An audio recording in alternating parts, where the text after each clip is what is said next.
ఆయన నిన్ను పిచ్చిగా ప్రేమిస్తున్నాడు. ఎట్ట ప్రేమిస్తున్నాడు? పిచ్చిగా ప్రేమిస్తున్నాడు. ఏం ప్రేమియటమో ఏమో, అంతసేపు ప్రేమిస్తే మరి అప్పులు తీసేయచ్చుగా అల్లాడిపోతుంటే. కాదన్న వడ్డీలు గట్లా సత్తుంటే అంత ప్రేమించోడు ఈ రోగం తీసేయచ్చుగా. యాడికి పోయిన అదే రోగం అంటున్నారు. ఇది తీసేయచ్చు కన్నా. అంతసేపు నన్ను ప్రేమిస్తే ఆ తాగుబోతాడు మార్చవచ్చుగా, రోజు సాగుకొడుతున్నాడు నన్ను. డౌట్లు. అంతసేపు ప్రేమిస్తే మరి మరి మా ఆయనకు ఉద్యోగం ఇప్పించవచ్చుగా అల్లాడిపోతుంటే అని ఎవరు డౌట్లు వాళ్ళకు ఉంటాయి. ఇది కూడా గుర్తుపెట్టుకోండి. లాస్ట్ మాట, ఆయన నిన్ను పిచ్చిగా ప్రేమిస్తున్నాడు అన్నది నిజం. ప్రేమిస్తున్నాడు గనుకనే పరిస్థితులన్నిటినీ నీ మేలు కొరకే కలిపి రప్పిస్తున్నాడు. నువ్వు సేవకుడివైనా, విశ్వాసివైనా, పరిచారకుడివైనా, పరిచారకురాలివైనా, నువ్వు ఆయన కొడుకువి, కూతురువి గనుక నీకు అనుభవ జ్ఞానం కోసం, శిక్షణ కోసం కొన్ని పరిస్థితులు కావాలనే నీ జీవితంలోకి అనుమతిస్తున్నాడు ఆయన మహాజ్ఞానంతో.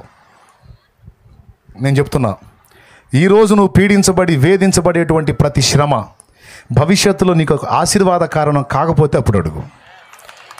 ఈరోజు నలిగిపోతున్నావు కదా నువ్వు, ఒకనాడు వాటిని తలంచుకొని ఆ రోజు ఆ నలుగుడు నాకు లేకపోతే అమ్మో నేను ఏమైపోయేవాడినో, దేవుడు నన్ను అలా చెక్కటం నాకు చాలా ఉపయోగమైంది, ఈరోజు నేను నంబర్ 1 పొజిషన్లో ఉన్నానని నువ్వు చెప్పకపోతే అప్పుడు అడుగు. ఎందుకంటే దానికి నేనే సాక్షిని. ఈరోజు షాలేం రాజు అనే వాళ్ళ లైఫ్ చూసి మీరు ఎలా ఫీల్ అవుతారండి? వాళ్ళు అంటే దరిద్రుడు ఇంకొకళ్ళు లేడు అనుకుంటారా? లేకపోతే షాలేం రాజు అన్నకి మంచి బెస్ట్ లైఫ్, ఆశీర్వాదకరమైన జీవితం అంటారా? ఫైనల్గా ఒక మొక్కలు చెప్పండి, మీరు ఆశీర్వాదకరమైన జీవితం అంటారా, ఏడిశాళ్ళు అంటారా? ఎంతమంది అనుకుంటారా? అట్లా చేతులు ఎత్తండి. అలాగనే ఉంచండి, చేతులు దించబాకండి, అలానే ఉంచండి. మీరందరూ ఇలా చేతులు ఎత్తారు. మా అమ్మ ఏముందో తెలుసా? నా దెబ్బకి అన్ని లారీలు వస్తున్నాయి, ఒకటన్నా తగలట్లేదు ఏంద్రా నీకు అంది అమ్మ. అరే ఆ రోడ్డు మీద అన్ని లారీలు వస్తున్నాయి, ఒకటన్నా తగలట్లేదు ఏంద్రా నీకు అంది. అంటే ఎంత విసిగిస్తే, అవునా? అలాంటి వాడిని పట్టుకున్నాడు. నన్ను పట్టుకొని ఒక రేంజ్లో తోమాడు. ఆ తోముతున్నప్పుడు ఆ తోముడు తట్టుకోలేక ఆయన దగ్గర పోయి కూర్చొని ఏకాంత ప్రార్థనలో, నాలాంటి వాడు బతకటం అవసరం అంటావా? నాలాంటి వాడు బతికి భూమి మీద బట్టగట్టి తిరగటం అవసరం అంటావా? నా అంతటి నేను చేస్తే నరకం అంటున్నావు, నా ప్రాణం నువ్వే తీయొచ్చు కావా ఏదో ఒక వంక పెట్టి, ఎందుకు నాకు ఈ బతుకు అని అడిగిన దినాలు ఉన్నాయి. నా ప్రాణం తీలే. శ్రమ కొలిమిలో నన్ను కాల్చి, ఇబ్బంది కొలిమిలో నన్ను పరీక్షించి పుటము వేసి ఈరోజు షాలేం రాజు అనే వాడి జీవితం ఆశీర్వాదకరమైన జీవితం మీరందరూ చేతులు ఎత్తారే, ఈ మజిలీకి తీసుకొచ్చి నిలబెట్టాడు ఆయన. నిన్ను పిలిచిన దేవుడు నమ్మదగినవాడు, శోధనలో నిన్ను విడిచిపెట్టి పోడు, కంటి పాపల తోడుండి నిన్ను కాచుకుంటాడు, కన్న తండ్రిలా తోడుండి నిన్ను ఆదుకుంటాడు. ఇన్నాళ్ళు ఆదుకున్నాడు కాబట్టే నువ్వు ఇంకా బతికి బట్టగట్టి తిరుగుతున్నావు. లేకపోతే నీ చరిత్ర ఎప్పుడో క్లోజ్. నీకు ఎదురైన పరిస్థితులకి నీకు అర్థం కాకుండానే నిన్ను వెంటాడాడు, ఆదుకున్నాడు, కాచుకున్నాడు, రక్షించుకున్నాడు. ఇంతకాలం కాచినోడు ఇక ముందు రక్షించడు, ఇక ముందు కాపాడు. అవసరాన్ని బట్టి అగ్ని వంటి శ్రమలను రప్పిస్తున్నాడు. తగిన కాలం ముందు నువ్వు ఉంచమన్నా ఉంచడు. మరి ఏ రేంజ్లో తోమబడితే నేను నాలాంటోడు బతకటం అవసరం అంటావు అని అడిగాను. ఆలోచించండి. ఒక రేంజ్లో తోమాడు. ఆ తోముడు తట్టుకోలేక ఆ మాట అడిగాను నేను. నిజంగా ఆ తోముడు వద్దనుకుంటే ఇప్పుడు మీకు కనపడేవాడిని కాదు నేను. మరి ఒక ఆకర్షణీయమైన శిల్పం తయారు కావాలంటే, నల్లరాయి తయారు కావాలంటే ఎంతసేపు? 2 మొలాట దెబ్బలు చాలు. 2 మొలాట దెబ్బలు చాలండి. కాంపౌండ్ వాళ్ళకి పెడతామే నల్లరాయి వచ్చింది. ఒక శిల్పం తయారు కావాలంటే నల్లరాయిని పెట్టి చాలా ఆకర్షణీయం ఉంది కదా అని అంటావా? ఎవడు చూస్తాడు దాన్ని? కష్టపడి చెక్కి సిద్ధపరిచిన శిల్పాన్ని చూసిన అందరూ మెచ్చుకుంటారు. ఇతరులకు ఆకర్షణీయమైన పాత్రగా నీవు అగునట్లు నేను నగునట్లు ఆ ప్రేమగల తండ్రి మనల్ని కావాలని కొన్నిసార్లు చెక్కుతాడు రా తల్లి. అది విషయం. కొన్నిసార్లు చెక్కుతాడు నాన్న, చెక్కుతాడు. అది దైవజనులకు తప్పదు, విశ్వాసులకు తప్పదు, మనందరికీ తప్పదు. ఎందుకంటే మనల్ని ఆకర్షణీయమైన పాత్రలను చేయాలని. శాలేం రాదన్న కూడా తప్పదు. అప్పుడున్న రేంజ్లో ఆ రేంజ్లో ధరు ఆ రేంజ్లో ఉంది. ఇప్పుడు ఈ రేంజ్కి వచ్చినాక ఈ రేంజ్కి తగ్గ ధరు ఈ రేంజ్లో ఉంది. కోటింగ్ మాత్రం కొనసాగుతూనే ఉంది. దేవునికి స్తోత్రం. అర్థమైంది మీకు? అయిపోయింది. ఇక కోటింగ్ మాత్రం సరే, అప్పుడు కొట్టి ఎట్ట చేసావు, ఇప్పుడు కూడా వేస్తున్నావు ధరు, ఇంకెట్ట చేస్తావు చెయ్యి, నీకు స్తోత్రం. మొత్తానికి మాత్రం మొత్తం నా మేలుకే వస్తాయి. నాకు అది మాత్రం తెలుసు. అవి ఎన్ని మలుపులు తిరిగినా ఇది నేను ఎరిగిన సత్యం. ఎందుకంటే నా తండ్రి నాకెప్పుడు అన్యాయం చేయడు. నా తండ్రి నా కీడు ఎప్పుడూ కోరుకోడు. ఎందుకంటే ఆయన మా నాన్న. నా తమ్ముడా చెల్లెమా పిచ్చి విగ్రహారాధన చేశా, సాంస్క్రిట్ శ్లోకాలు మంత్రాలు చదివి పూజలు చేశా. కుటుంబము నేను అనుభవిస్తున్న ఆ శాపం నుంచి బయటపడటానికి పడాల్సిన బాధలన్నీ పడ్డా. డైరెక్ట్గా సొంత రక్త సంబంధికులే మాంత్రికుల దగ్గరికి వెళ్ళి ప్రయోగం చేయించారు మా మీద. మాంత్రిక విద్యల ప్రయోగం జరిగింది మా మీద. కుటుంబాన్ని పతనం చేయడానికి చేశారు. యేసు ప్రభు తెలియదు. తిరగని గుళ్ళు లేవు, మొక్కని గుళ్ళు లేవు, వెళ్ళని మాంత్రికులు లేరు, వెళ్ళని సిద్ధాంతులు లేరు. అన్ని రకాలుగా పడ్డాం. అయితే దేవుని మహాకృపను బట్టి 2002లో ఫ్యామిలీ మొత్తం కలిసి సూసైడ్ చేసుకోవాలని నిర్ణయానికి వచ్చాం. అలాంటి పరిస్థితి వచ్చింది. కుటుంబం మొత్తం కలిసి చావాలనుకున్నాం. అలాంటి పరిస్థితి వచ్చింది. కానీ ఏ రోజైతే అలా అనుకున్నామో ఆ మరుసటి రోజు రాత్రి నా తండ్రి నన్ను దర్శించాడు. యేసు ప్రభు దర్శించాడు. ఆయన దర్శించి నా మనోనేత్రాలు వెలిగించకపోతే నా చరిత్ర ఆనాడే క్లోజ్ అయిపోయి ఉండేది. ఇన్నాళ్ళు జరిగేది కాదు. ఇది 2002లో, ఇది 2025, దాదాపు 23 సంవత్సరాలు క్రితం జరిగినటువంటి విషయం. నిలబడేవాళ్ళకి చెప్తున్నాను నేను. నా కుటుంబానికి తెలియదు యేసు ప్రభు. విగ్రహారాధికులం కాబట్టి మేము మొక్కే వాటి మీదే మా మనసు ఉంటుంది, కానీ యేసు ప్రభు గురించి మాకు తెలియదు. కానీ నన్ను దర్శించిన తర్వాత మొదటిసారి నేను దేవుని సన్నిధికి వెళ్ళినప్పుడు నా తండ్రి నాతో మాట్లాడాడు. తర్వాత గ్రంథం చదువుకున్నాను. యేసు ప్రభువే నిజమైన దేవుడు. దేవుడు అనడానికి తగిన కొలతలు, క్వాలిటీస్ యేసు ప్రభులోనే ఉన్నాయి. ఆ పరిపూర్ణం అంతా కూడా యేసులో ఉంది, ఇంకెవరిలో లేదని నాకు అర్థమైపోయింది. నేనేం చేయాలి ప్రభువా అని దేవుని ముందు కూర్చున్నప్పుడు మారు మనసు పొంది పాపక్షమాపణ నిమిత్తం బాప్తీసం పొంది ముందు పాపాలు గడిగేసుకోమన్నాడు. నేను 4 ఆదివారాలు చర్చికి వెళ్ళింది. నేను సంవత్సరాలు ప్రసంగాలు వినలా. 4 ఆదివారాలే. 5వ వారం అప్పటి నుంచి ఎదురు చూస్తా ఉన్నా, ఎప్పుడు ఇస్తారు బాప్తీసమని. ఇట్లానే మీటింగ్ పెట్టి పిలిచారు, పోయాను. స్పేర్ బట్టలు కూడా తీసుకెళ్ళాలా. ఇదే ఎండాకాలం, ఏప్రిల్ 17, రేపు వచ్చే ఏప్రిల్ 17 నేను బాప్తీసం పొందిన రోజు. ఎండాకాలం కట్టు బట్టల మీద ఇలా అలాగ మునిగా, బట్టలు ఆరిపోయిన దాకా ఎండలో నిలబడ్డా. ఇంటికి చేరా. ఏందిరా అన్నారు, బాప్తీసం పొందానని చెప్పా. ఓ 25-30 మొక్కులు ఉంటే మొక్కులు తెరుచుకుంటే ఏందబ్బాయి నీ పని అన్నారు. మొక్కు లేదు, తొక్క లేదు. నిజమైన దేవుడు ఎవరో నాకు తెలిసింది. ఆ తెలుసుకున్న దేవుడిని నేను హత్తుకున్నాను. ఒక్క మొక్కు కూడా నేను తీర్చనని ఫిక్స్ అయ్యా. ఇది ఎక్కడ నడవంతరం రా, ఇది ఎక్కడ మిడియాలం రా, పిల్లగాడికి అవుతున్న పిల్లకేసావు అంది. ఆ పిల్ల కూడా తీపిస్తా మంగళ షాపు తీసుకెళ్ళని చెప్పా. తీపిచ్చా. ఒక్క మొక్కుది 30, దాదాపు 30 మొక్కులు. ఏ గుళ్ళకైతేనే 30 మొక్కులు, ఒక్కడ కూడా తీర్చలా.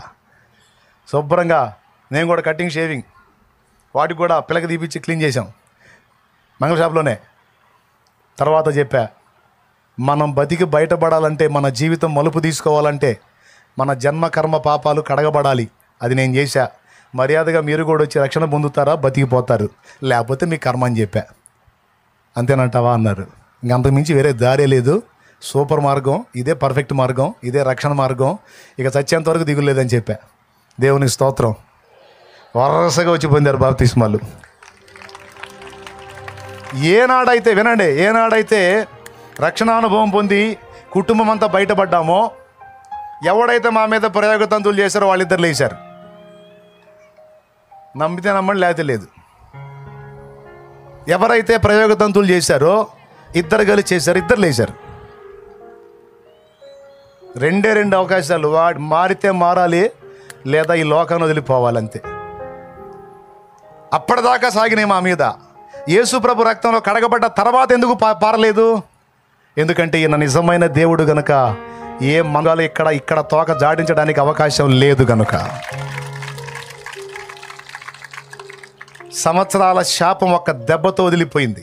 నిజంగా ఆనందం అంటే ఏంటో, సంతోషం అంటే ఏంటో, పండగ అంటే ఏంటో ఎరగని మా బ్రతుకుల్లో 2002 ఏప్రిల్ 17 నుంచి స్టార్ట్ అయింది పండగ.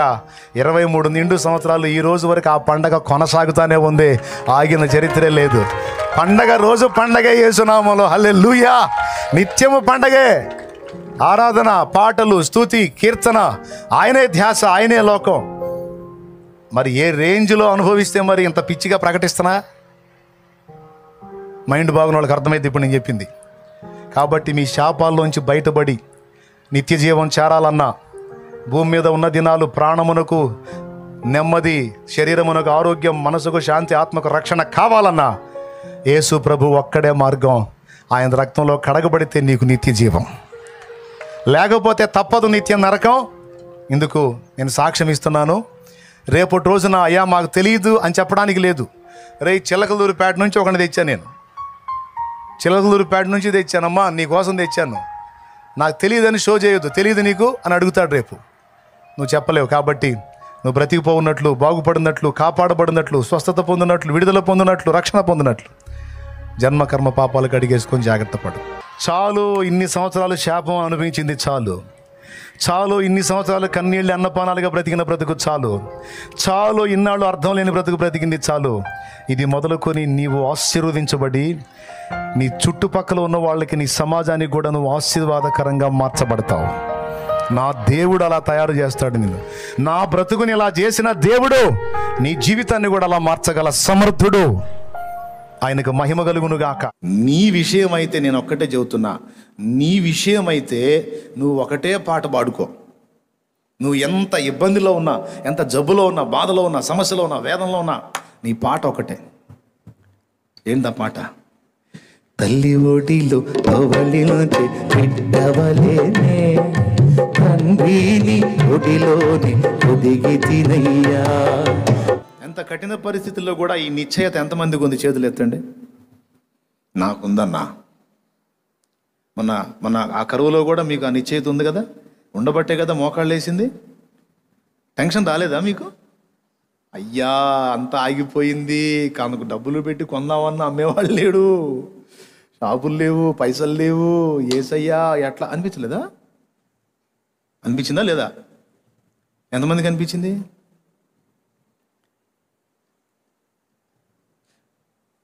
ఎందుకు అనిపించింది? ఏసై ఉన్నాడుగా. నాకు అనిపించలేదన్న, నా ప్రభువు ఉన్నాడు, నాకు ధైర్యం ఉంది, ఎట్లా నాన్న నాకు పంపుతాడని నమ్మకం ఉంది అన్నాడు. చేతులు ఎత్తండి. అట్లా ఫీల్ అయ్యానన్నా, నేనేం టెన్షన్ పడలేదన్నాడు. మీరు ఇందాక ఎత్తారు, ఇప్పుడు కూడా ఎత్తున్నారు. ఆయన తూచి అటు కుదరదు. ఉన్నాడు, లేడు, మంచి కాపరి. విచిత్రం చెప్పనా? అదేందో లాక్డౌన్లోనే అందరూ బిర్యానీలు తిన్నారు, శుభ్రంగా చికెన్లు తెచ్చుకొని మామూలు తిన్నారా విశ్వాసులు? అమ్మ మీకు ఇంట్లో జరుగుతున్నాడు అన్నావు, మేము చికెన్ తింటున్నాం అంటున్నారు. ఎబ్బో ఇదేంద్రో కరువు కాలంలో ఏలియాకి రొట్టెలో మాంసం దొరికినట్టు. అన్న అంతకుముందు అన్న మేము ఎప్పుడో ఒకసారి తినేవాళ్ళం అన్నా, ఇప్పుడైతే దేవుడి కృప వల్ల మాకు అసలు 2 రోజులకి 3 రోజులకి చికెన్ అన్నావు అంటున్నారు. అబ్బో మంచి కాపరి. ఆకలి ఉంచుతాడా నీకు? ఆకలి ఉంచుతాడా? ఎగస్టాలు ఎక్కువైతే ఉంచుతాడు. పిచ్చి పిచ్చి వేషాలు వేస్తే అవసరమైతే నీకు అవసరం అనుకుంటే ఎండగడతాడు.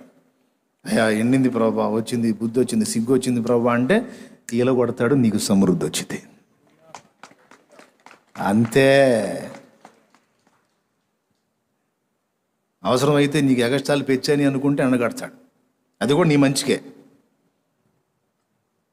ఎండి ఖాళీ ప్రభా, అయ్యా బుద్ధి వచ్చింది అయ్యా, సిగ్గు వచ్చింది అయ్యా అంటే ఇంకో ఏడవాకు ఇదిగో ఓ అంటాడు. ఎంత సమీపస్తుడో, ఎంత అందుబాటులో. అరే మన సేవకులకి ఎట్ట నడుస్తుందో అని నేను అల్లాడిపోతుంటే వాళ్ళు నాకు ఫోటోలు పంపిస్తున్నారు. ఏమన్నా తెలుసా అన్నో మేము మంచుతున్నాం అని. నాయన వీళ్ళకి ఎక్కడి నుంచి వచ్చింది అంటే దేవుని కార్యం. మనం ఆయన మీద ఆనుకున్నాం. ఏదన్నా బుద్ధిహీనమైన క్రియలు చేస్తే లెంపకాయలు పడతాయి తప్ప నిద్రలో కూడా మనం నిద్రపోయినా ఆయన నిద్రపోడు. ప్రియులారా, ఏందనుకున్నా? నువ్వు నిద్రపోయినా ఆయన నిద్రపోడు. మొర్దెకాయని చంపాలని హామానుగాడు మెలకుతో స్కెచ్లు గీసుకుంటే మొర్దెకాయ హాయిగా నిద్రపోతున్నాడు. మొర్దెకాయ నిద్రపోయలేదా? మేలుకున్నాడా? నిద్రపోతున్నాడు. హామానేమో స్కెచ్ గీసుకున్నాడు. 50 మూరల ఉరికి రెడీ చేయించి రాజు దగ్గర పర్మిషన్ కోసం పోయాడు. మొర్దెకాయ నిద్రపోతున్నాడు. తన దాసుడు నిద్రపోతున్నాడు. తన దాసుని మీద శత్రువు బనుతున్న కుట్రల్ని గమనించిన దేవుడు మేలుకొనే ఉన్నాడు. ఆయన కొనకడగా ఆయన కొనకూడ నిద్రపోడు. ఈ హామానుగాడి పథకాలు రచించుకొని మొత్తం స్క్రిప్ట్ రెడీ చేసుకొని పోతుంటే అక్కడ ఆ అహస్వేరోషు నిద్ర లేకుండా చేశాడు. ఎంతమంది వచ్చి మ్యూజిక్లు వేసినా హేబండి అంటున్నాడు. రాజా నాట్యం ఆడామంటే నాట్యం మీ తల పండి అంటున్నాడు. పండుకోండి రాజా, పవళించండి, విసురుతాడు, నాకేం వద్దు, నాకు నిద్ర పట్టట్లా, మొత్తం అడ్డుపడి అందరం తరుముకున్నాడు. ఎవరైనా అహస్వేరోషు నిద్ర పట్టట్లా ఆయనకి. చిత్తం ఆ రాజ్య సమాచార గ్రంథం తీసిరాడు. నేను మేలుకొని ఏం చేస్తాను అదన్నా చూస్తాను అంతే అండి అంటే మొర్దెకాయ మరి రాజుని కాపాడిన తీరు అందులో ఉంది. హామానేమో మొర్దెకాయని ఉరిదీపించాలని కుట్ర పన్ని వెళ్తుంటే ముందుగానే దేవుడు రాజుతో మాట్లాడాడు. ప్రియులారా, నా ప్రాణాన్ని కాపాడాడు కదా ఈ మొర్దెకాయ, ఇతనికి ఏమన్నా సన్మానం జరిగిందా? ఏం జరగలేదు మహారాజా. అవునా? నాకు జరిగే వంచన నుంచి నన్ను కాపాడి నా మీద జరిగే విషప్రయోగం నుంచి నన్ను తప్పించి నా ప్రాణాన్ని కాపాడినోడికి సన్మానం చేయకుండా ఏం చేస్తున్నారా అంటుండగానే మనవాడు ఎంటర్ అయ్యాడు. మహారాజా, హామాన్ గారు వచ్చారు తమరితో కలుసుకోవడానికి. వచ్చాడా? సరమన్ హామాను. చిత్తం మహారాజా, రాజు ఘనపరచను అపేక్షించు వానికి ఏం చేస్తే బాగుంటుంది? ఏమంటున్నాడు? హామాన్ ఏమనుకున్నాడు? ఓ అబ్బో ఇదేంద్రో నన్ను రాజు కనపరచాలనుకుంటున్నాడు, నన్ను కాక ఇంకెవరిని కనపరచ, ఈడి ఫీలింగు. రాజు ఎవరి గురించి ఆలోచిస్తున్నాడు? మొర్దెకాయ గురించి ఆలోచిస్తున్నాడు. హామాను ఏం సలహా చెప్పాడు చూడండి, చదువు. రాజు ఘనపరచను అపేక్షించు వానికి చేయదగినదేమనగా రాజు ధరించుకున్న వస్త్రములు, రాజు యొక్క గుర్రము తన తల మీద ఉంచుకునే రాజ కిరీటము ఒకడు తీసుకొని రాగా, ఆయన వస్త్రాలు, గుర్రం, కిరీటం ఒకడు తీసుకొని రాగా, ఘనులైన రాజు యొక్క అధిపతులలో ఒకడు ఆ వస్త్రములను ఆ గుర్రమును పట్టుకొని రాజు ఘనపరచను అపేక్షించు వానికి ఆ వస్త్రములు ధరింపజేసి ఆ గుర్రంపై అతను ఎక్కించి అతని తల మీద రాజు ధరించేటువంటి ఆ కిరీటం ఉంచి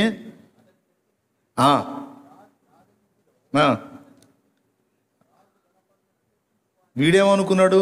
ఈ హామాను నాకేలే ఇది జరిగేది అనుకున్నాడు. మొర్దెకాయకేమో ఉరి, నాకేమో గుర్రం మీద సన్మానం అనుకొని ఈడు అనుకుంటే రాజు ఏమన్నాడు తెలుసా? చాలా బాగా చెప్పావు, అవన్నీ కూడా నువ్వే దగ్గరుండి మొర్దెకాయకి చేయమన్నాడు. ఎవరిని ఉరి తీపిద్దామని పోయాడో ఆ మొర్దెకాయకి అన్ని చేయమన్నాడు. ఎందుకు తెలుసా? ఆ మొర్దెకాయ దేవుని బిడ్డ.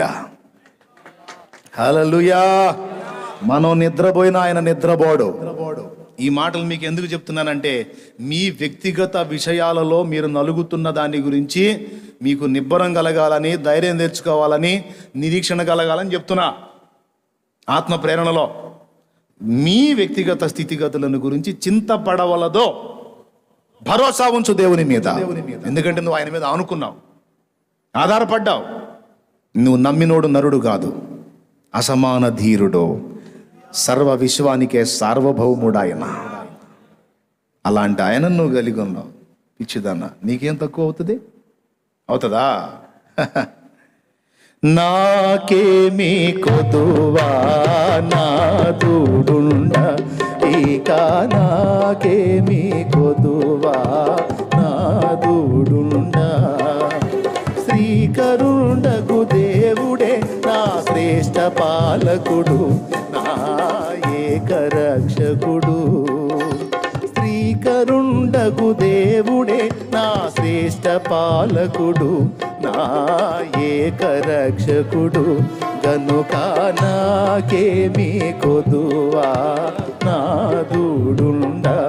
ఇప్పుడు నాకేమీ కొదువా నాదుడుండా. శ్రీకరుండగు దేవుడే నా శ్రేష్ఠ పాలకుడు, నా ఏకరక్షకుడు. వాడో శ్రీకరుండగు దేవుడే నా శ్రేష్ఠ పోషకుడు, నా ఏకరక్షకుడు, కనుక నాకేమీ కొదువా నాదుడుండా. ఇక నాకేమీ కొదువా నాదుడుండా. దేవునికి మహిమ. ముంగమూరి దేవదాసయ్య గారు మహానుభావుడు బాగా. ఆ సమయంలో ఆయన సొంతంగా మిషన్ స్టార్ట్ చేసిన తర్వాత ఆయనకు సహాయం చేసేవాళ్ళు, వేరే మిషన్లో సహాయం చేసేవాళ్ళు ఎగ్గొట్టారంట.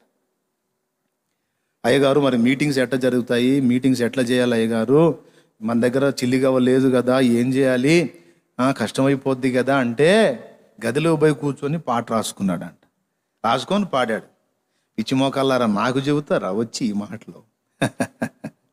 అబ్బాయి నాకేమీ కొదువా నాదుడుండా, నాకేమీ కొదువా నాదుడుండా.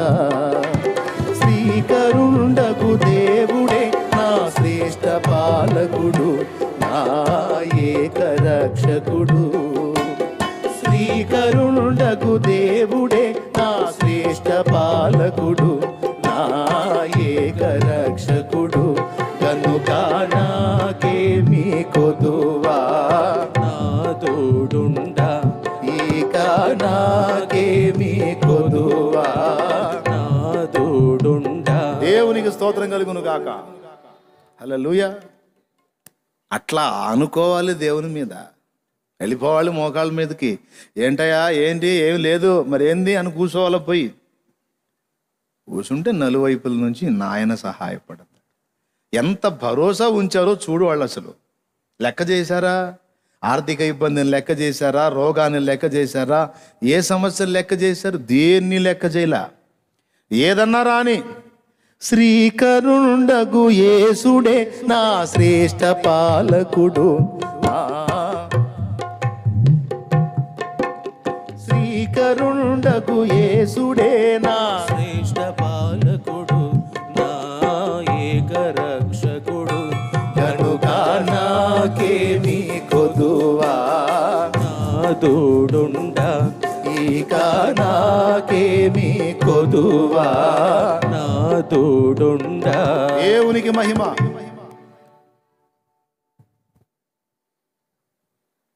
కొడుకులపై తండ్రి జాలి పడు విధముగా భక్తి పరుల ఎడల జాలి పడతాడు. మనకి బోలెడంత ఆదరణ ఉందండి. మీరు ఊరక ఏదో డౌట్లు పెట్టుకొని ఏదో గందరగోళం అయిపోవటమే కానీ, అమ్మో నాకు ఇది, నాకు అది, నాకు అట్లా, నాకిట్లా అని ఇంకా నువ్వు పిల్లతనంగా ఉండేదో కుమిలిపోవటమే కానీ ఎంత భరోసా ఉంది మనకి, ఎంత ధైర్యం ఉంది, ఎంత ఆదరణ ఉంది. ఒక కొండే మన దగ్గర వచ్చి కూర్చుంటే ఏమంటారు? ఏందబ్బాయి మీకు ఇంకా నమ్మకం కలగలేదా? మీరన్నా చెప్పండి అమ్మా. ఉన్నాడా లేడా మనకి? ఎవరు? బంగారు కొండే మన అండ, ఆయన మనకు తోడై ఉండా. ఇంక దేనికి మనకి చింత? మన విషయంలో మనకు చింత వద్దు. మరి ఎందును బట్టి చింత అంటే మన సహోదరుల విషయంలో మనకు చింత ఉండాలి. మన కన్నీళ్లు వారికై ఉండాలి, మన వేదన వారికై ఉండాలి, మన విజ్ఞాపన వారికై ఉండాలి. ఆయన అడగాలి నిన్ను, వెరిమొహం ఎప్పుడు వాళ్ళ సంగతి వీళ్ళ సంగతి వీళ్ళ సంగతి వాళ్ళ సంగతి అంటావు, మరి నీ సంగతి అడగవే అని ఆ పెద్ద ఆయన అడిగితే చెప్పాలి, నాకేమయ్యా నా సంగతి అడగమంటున్నావు, నాకే ఏందంట, ఏముందేంది నీకు, నువ్వు ఉన్నావుగా ప్రభువా, నువ్వు ఉన్నావుగయ్యా, నాకేం దిగులు, నాకేం తక్కువ చేస్తావయ్యా నువ్వు, నాకేం కొద్దువ చేస్తావు నువ్వు, నాకు వస్త్రం ఇవ్వవా, నువ్వు నాకు అన్నం పెట్టవా, ఆరోగ్యం ఇవ్వవా, నా పిల్లలకి అంత పెట్టవా, పోషించవా, నాకు బహునమ్మకస్తుడు నువ్వు ఉన్నావు. కాకపోతే నిన్ను తెలుసుకోలేదనే వాళ్ళ విషయంలో నా చింత. బ్రతుకులోనైనా సరే, చావులోనైనా సరే, చచ్చిన తర్వాత అయినా సరే శాశ్వతమైన సమాధానం యేసయ్య నువ్వే నాకున్నావు.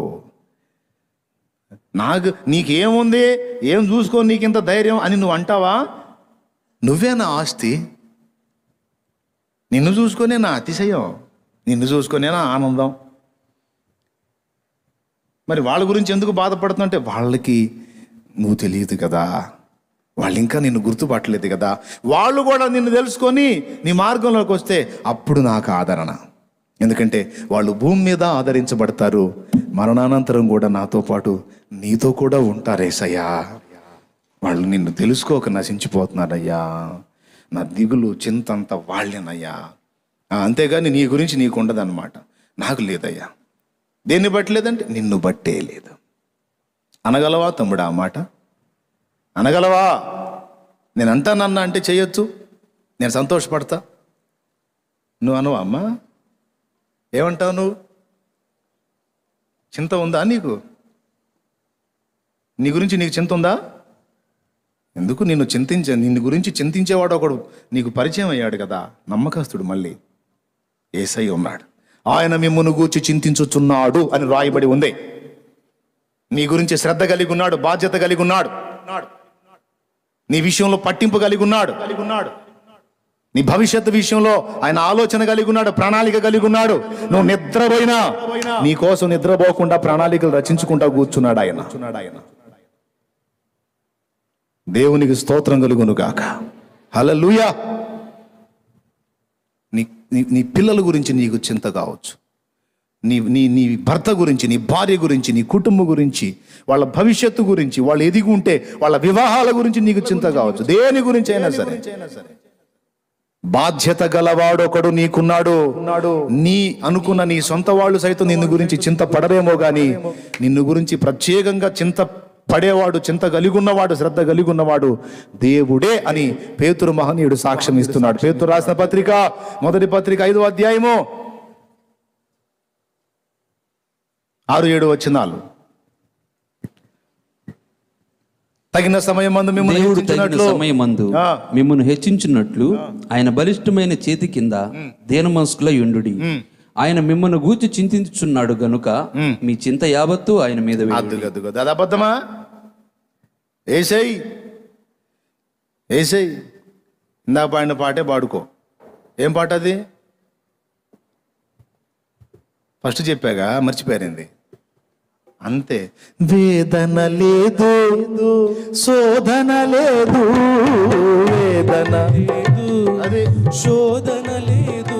ఈ పాట పాడుతుంటే ఇంట్లో మన ఫ్యామిలీలోని మిగిలిన వాళ్ళు ఉంటారే కాస్త విశ్వాసం తక్కువ వాళ్ళు, నీకెందుకు ఉంటుంది? అల్లాడి సత్తంది మేము కమ్మగా పాటలు పాడుకుంటూ తిరుగుతున్నా, నీకెందుకు ఉంటుంది? వేదన ఉండదు, శోధన ఉండదు, పడే బాధలని మేంగా పడుతుంది అంటుంటారు. అనుకున్నా పర్వాలా, మీకు ఆయన మీద నమ్మకం లేదు కాబట్టి మీకు ఆ ఏడుపు. నేను నమ్మిన వాణిని ఎరుగుదును, నేను నమ్మిన వాణిని ఎరుగుదును, సిగ్గుపడనిన్నడు. నేను నమ్మిన వాణిని ఎరుగుదును, సిగ్గుపడనిన్నడు, సిగ్గుపడనిన్నడు. నన్ను బలపరచువాని యందే సమస్తము నే చేయగలను. నన్ను బలపరచువాని యందే సమస్తము నే చేయగలను. నేను నమ్మిన వాణిని ఎరుగుదును, సిగ్గుపడనిన్నడు. నేను నమ్మిన వాణిని ఎరుగుదును, సిగ్గుపడనిన్నడు, సిగ్గుపడనిన్నడు. నన్ను బలపరచువాని యందే సమస్తము నే చేయగలను. నీ విషయంలో నువ్వు కలిగి ఉండాల్సిన భరోసా ఇది. ఏదన్నా బాధ వచ్చిందా, వెళ్ళిపో, ఏకాంతంగా మోకాళ్ళ మీదకి వెళ్ళిపో, ఏకాంతంగా కూర్చో, మోకాళ్ళ మీద మోకాళ్ళు అడుగు, ఆయనతో మాట్లాడు. ఏంటయ్యా నా సంగతి ఏంటని? చెప్పాడుగా నీ గురించి నేను చింతపడుతున్నానని. అంత చింతపడేవాడు ఏంది నా సంగతి ఏంది అను. నీకు సమాధానం చెప్పకపోతే అప్పుడు తగాదేసుకో ఈ మాట అడ్డం పెట్టి. ఎవరితో? పక్క వాళ్ళతో, ఇంటి వాళ్ళతో కాదు.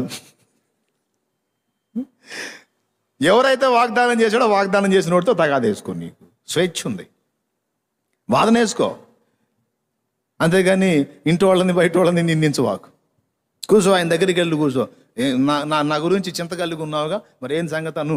అసలు అనిపించుకోలే ఆయన, అనిపించుకోడు.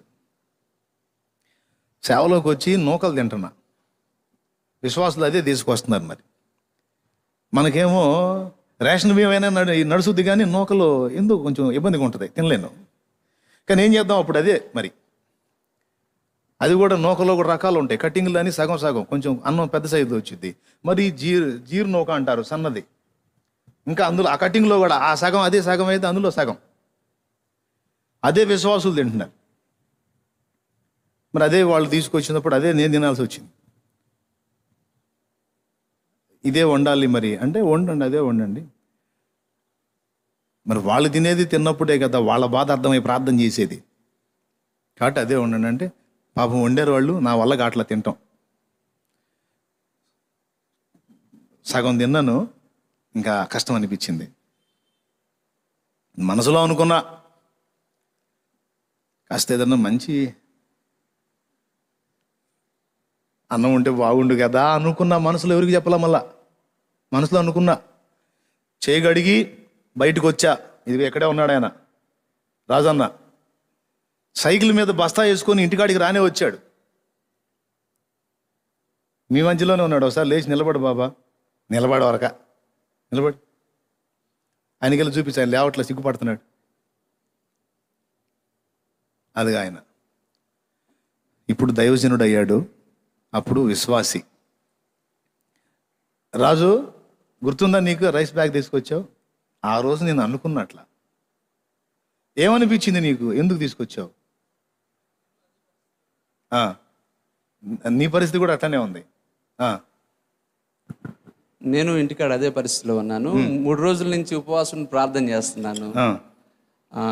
షాప్లో పని కూడా పోయింది, పని కూడా లేదు, ఏం లేదని కూర్చొని ప్రార్థన చేస్తుంటే అనుకోని రీతిగా నాకు మరి స్నేహితులు మరి వారి ఇంటికి వచ్చి చూసి ఒక 2 బస్తాల బియ్యం ఇంటికి తీసుకొని వచ్చారు. తీసుకొని వచ్చి వాళ్ళ ఇంట్లో వేసిన తర్వాత చూసి ఏడ్చాను. ప్రభువా, నువ్వు నిజంగా చాలా గొప్పవాడు ప్రభువా.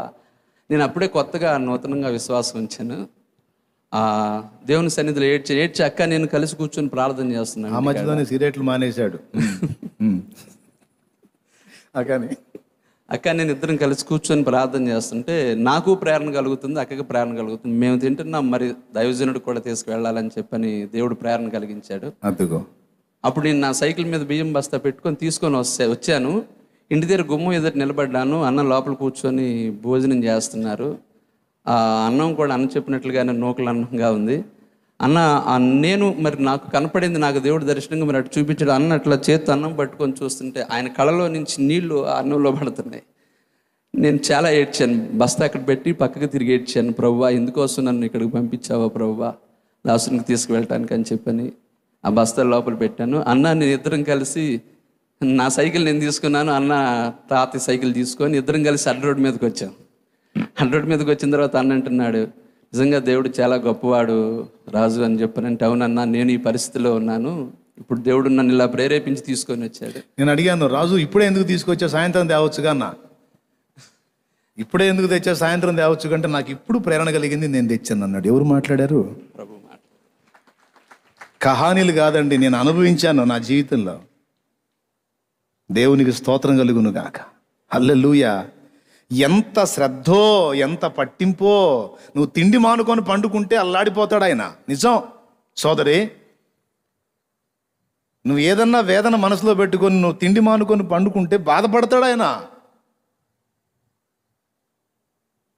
స్వప్న దర్శనంలో ఎన్నోసార్లు కడుపు నింపాడు, గుర్తుందో లేదో నీకు? దర్శనం వచ్చినప్పుడు పొట్ట మార్చుకుని నువ్వు పండుకుంటే, నిద్రలో ఉన్నప్పుడు కలలో నీ కడుపు నింపిన దర్శనాలు ఎవరికన్నా కలిగినాయా? అది కూడా ఉంది నాకు. విచిత్రం. నిద్రలో మనం భోంచేసినట్టు కడుపు నిండినట్టు ఉంటుంది. దేవునికి స్తోత్రం కలుగును గాక. ఎంత శ్రద్ధో ఆయనకి మనం అంటే. ఏందనుకున్నావు? నీకు నువ్వు చీపు కావచ్చు, కానీ దేవునికి నువ్వు చాలా ఇష్టం. ఎంత ఇష్టమైతే నీ జుట్టు మొత్తం లెక్కేశాడు. ఎప్పుడన్నా లెక్కేసా? ఎట్ల దువ్వి కొంతమంది జడ వెనక్కి ఇడిదిప్పేసి ఇట్టేసి చూస్తారుగా. ఎప్పుడన్నా లెక్కేశారా? కానీ లేఖనం ఏం చెప్తుంది? నీ తల వెంట్రుకలన్నీ లెక్కించబడి ఉన్నాయన్నాడు. ఎంత శ్రద్ధో! అంత పట్టించుకునేవాడు మనకుంటే మనకేందండి దిగులు? చెప్పండి, మీకు దండం పెడతాను. అంతే కదన్నా అండి? మరి ఏమయ్యా, ఇప్పుడు మన దిగులు అంటే ఎవరి గురించి ఉండాలి? ఎస్, నశించిపోతున్న ఆత్మల గురించి ఉండాలి. యేసు అని ఒక్కడు వాళ్ళకి పరిచయం అయితే బతికిపోతారు. ఇక దేవునికి స్తోత్రం కలుగును గాక. బతికిపోతారంటే ఎంత కఠిన పరిస్థితుల్లో బతుకుతారు? నిత్య జీవ పర్యంతం బతుకుతారు. అదే మన దుఃఖం వస్తే దానికే రావాలి, మనం ప్రయాసపడితే దానికే పడాలి, దిగులు పడితే దాని గురించే పడాలి. కానీ మన విషయంలో మనకి చింత అక్కరలేదు. ఎందుకు? చాలిన దేవుడు నీకు నాకు మనకి దొరికాడు. యేసును ఎరిగి ఉండకపోతే అప్పుడు ఆటోమేటిక్గా నీకు ఆ వేదన అంతా ఉంటుంది. యేసుని ఎరిగి ఉన్నావు కనుక ఇంకెందుకు దిగులు? ఏమంటావు? కాబట్టి ఏదైనా మీకు వ్యక్తిగతంగా ఇబ్బంది అనిపిస్తే మోకాళ్ళ మీదకి వెళ్ళి ఒక మాట చెప్పేసే, అంతే, చూసుకుంటాడు ఆయన. కానీ ఎక్కువగా ఆత్మల కొరకు యేసుని ఎరగనటువంటి ప్రజలు నశించిపోతున్నారు. త్రాగుబోతులుగా, దొంగలుగా, నరహంతకులుగా, మాంత్రికులుగా, విగ్రహారాధికులుగా, చీకటి వ్యసనాల్లో, అలవాట్లలో, తప్పుడు మార్గాల్లో అనేకులు నశించిపోతున్నారు. ఇవన్నీ ఉన్నందున వాళ్ళు నశించిపోవటం కాదు, ఇవన్నీ ఉన్నప్పటికీ వారు యేసుని ఎరగనందున నశించిపోతున్నారు. ఒకవేళ వాళ్ళు యేసును కానీ ఎరిగినట్లయితే ఈ లోక సంబంధంగా ఈ వ్యసనాల్లోంచి బయటపడతారు, నిత్య నరకాగ్ని నుంచి కూడా కాపాడబడతారు. ఈ రెండింటికి ముగింపు పలకాలంటే వాళ్ళు యేసును ఎరుగుటయే ముఖ్యమైన సంగతి అయి ఉన్నది. దాని కొరకు మనం కష్టపడాలి, ప్రార్థించాలి, పరిచర్య చేయాలి, ప్రకటించాలి. ప్రతి అవకాశాన్ని వినియోగించుకొని ఆత్మల రక్షణ కొరకు మనం పాటు పడాలి. ఎంతమందికి అర్థమైంది? ఓకేనా? ఇక మీ వ్యక్తిగత విషయాల గురించి కుమిలిపోవటం, అల్లాడిపోవటం లేదుగా. అస్సలు లెక్క చేయొద్దు. వాళ్ళు ఏమంటున్నారో చూడ లైవ్లో. అంతేనా? రండి, మోకాళ్ళ మీదకి రండి, ప్రార్థన చేసుకొని మనం ఒక్కసారి ఆ పొలంలో అది క్లీన్ చేసుకొని ఇంకెళ్ళిపోతాం. మనిషిని దగ్గరకు రావద్దు, మనిషిని టచ్ చేయొద్దు, వందనాలు చెప్పండి, వారి దూరంగా ఉండే మాట్లాడండి. రైట్, రండి, మోకాళ్ళ మీదకి రండి, అందరం ప్రార్థన చేద్దాం. నువ్వే పరిస్థితుల్లో ఉన్నావు, దేని గురించి నువ్వు శోధించబడుతున్నావు, దేని గురించి కూడా నువ్వు కృంగిపోవాల్సిన నిమిత్తం లేదా. చాలిన దేవుడిని నువ్వు కలిగి ఉన్నావు. మోకాళ్ళే, దేవా నీకు వందనాలు.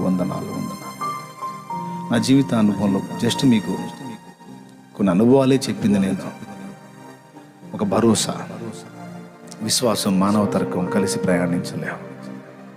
మానవ తర్కానికి మించింది విశ్వాసం. ఆ విశ్వాసం నువ్వు కలిగి ఉంటే దేవుని మహిమ చూస్తావని యేసయ్య మాట్లాడుతున్నాడు. ఒకటి కాదు, అనేక మహిమలను చూడగలవు. ప్రార్థన చేయి.